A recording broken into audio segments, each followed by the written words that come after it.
Hello दोस्तों, कैसे हैं आप सब। आज मैं आपके लिए एक रोमांचक कहानी लेकर आया हूं और मुझे उम्मीद है कि आप सभी को इससे कुछ नया सीखने को मिलेगा, जिसमें हम जानेंगे वीरगढ़ के किले की चहार दीवारी सूर्य की पहली किरणों में सुर्ख लाल दिख रही थी, मानो पिछली रात के भीषण युद्ध की कहानी कह रही हो। राजा रुद्रसेन उनकी आंखों में थकावट और दुख का गहरा भाव लिए किले के सबसे ऊंचे बुर्ज पर खड़े थे।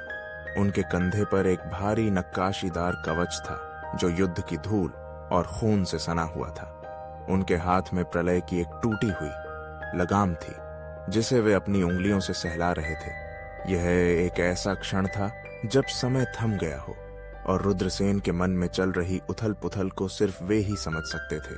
प्रलय एक ऐसा घोड़ा था जिसकी गर्जना युद्ध के मैदान में गूंजती थी, आज शांत था। उसकी काली चमड़ी जो कभी बिजली की तरह चमकती थी अब धूल और खून से ढकी हुई थी। उसकी आंखें जो कभी अंगारों की तरह दहकती थीं अब शांत और स्थिर थीं।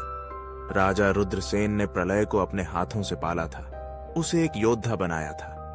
प्रलय सिर्फ एक घोड़ा नहीं था, वह रुद्रसेन का साथी, उनका विश्वास पात्र और उनके राज्य का रक्षक था। अब जब प्रलय युद्ध में घायल होकर गिर चुका था, रुद्रसेन का हृदय एक गहरे दर्द से भर गया था। क्रूरगढ़ के राजा विक्रमादित्य की सेना वीरगढ़ की सीमाओं पर डटे हुई थी। उनके छावनी की आग दूर से ही दिखाई दे रही थी, मानो अंधेरे में जलने वाले राक्षस हों।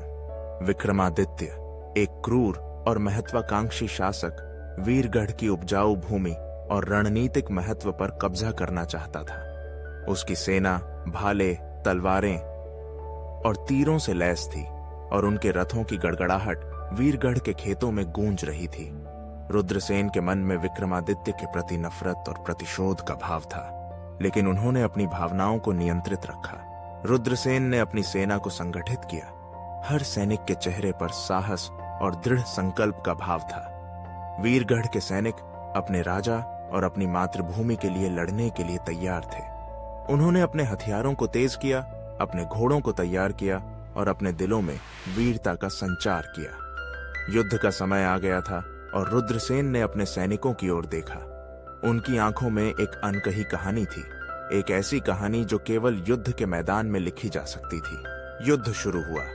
क्रूरगढ़ की सेना ने वीरगढ़ की दीवारों पर हमला किया।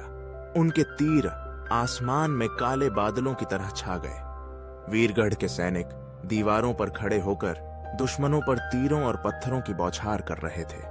रुद्रसेन प्रलय पर सवार होकर अपनी सेना का नेतृत्व कर रहे थे। प्रलय बिजली की गति से दुश्मनों के बीच से चीरता हुआ निकला। रुद्रसेन की तलवार हर वार पर दुश्मनों के सिर काट रही थी। युद्ध भयंकर था।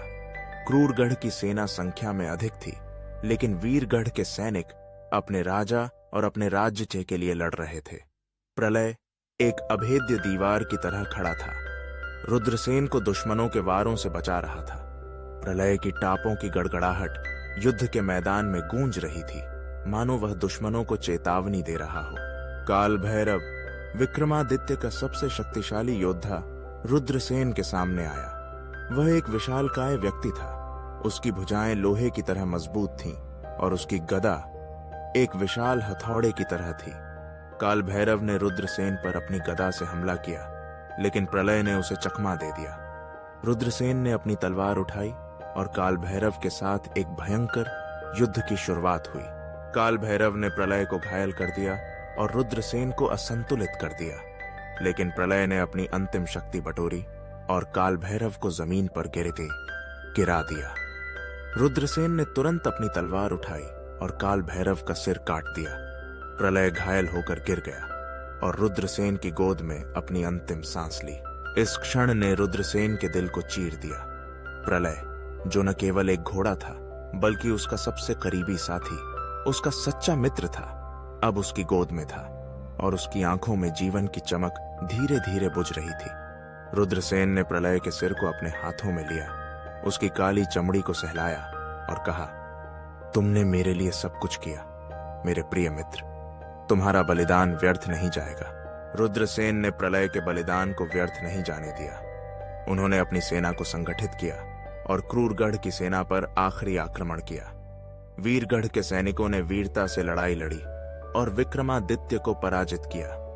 रुद्रसेन ने प्रलय की याद में एक भव्य स्मारक बनवाया जो आज भी वीरगढ़ की वीरता और बलिदान की कहानी कहता है।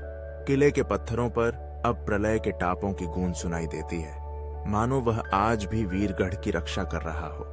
यह स्मारक सिर्फ एक पत्थर का ढेर नहीं था, बल्कि एक भावना का प्रतीक था। यह दर्शाता था कि कैसे एक घोड़े ने अपने राजा के साथ मिलकर न केवल युद्ध लड़ा, बल्कि उसके दिल में छाप छोड़ दी थी, जो उसे अंतिम सांस तक राजा को याद आती रहेगी। रुद्रसेन ने अपने राज्य को फिर से खड़ा किया, लेकिन प्रलय का बलिदान हमेशा उनके दिल में जीवित रहा।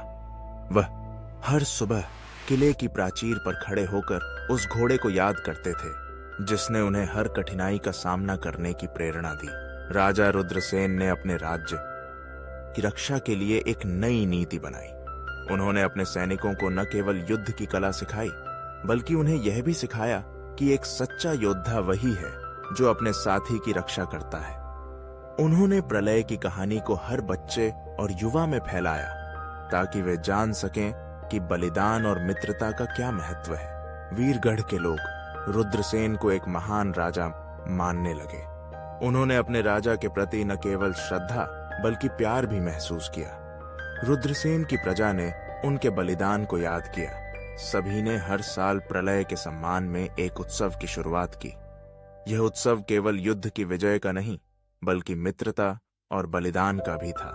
राजा रुद्रसेन ने अपने राज्य को एक नई दिशा दी। उन्होंने न केवल युद्ध की तैयारी की, बल्कि अपने लोगों की भलाई के लिए उन्होंने कृषि, व्यापार और शिक्षा को बढ़ावा दिया।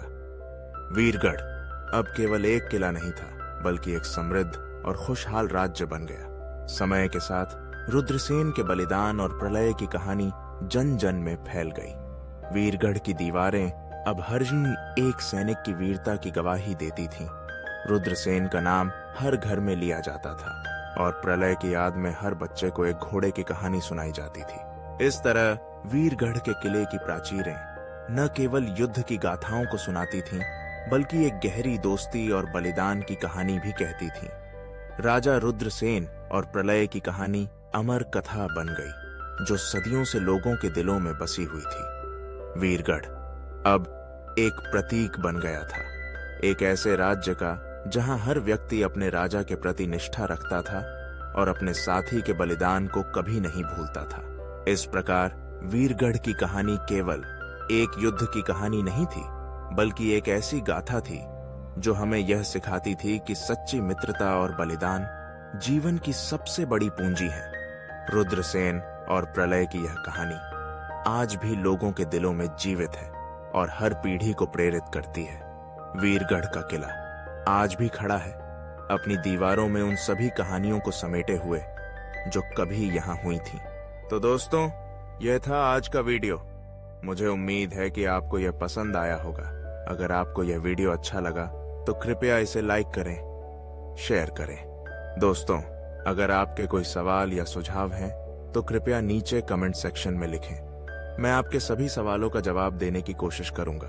और हाँ, मेरे चैनल को सब्सक्राइब करना न भूलें, ताकि आप मेरे नए वीडियो सबसे पहले देख सकें। धन्यवाद। तो दोस्तों, फिर मिलेंगे नए वीडियो के साथ। Bye bye.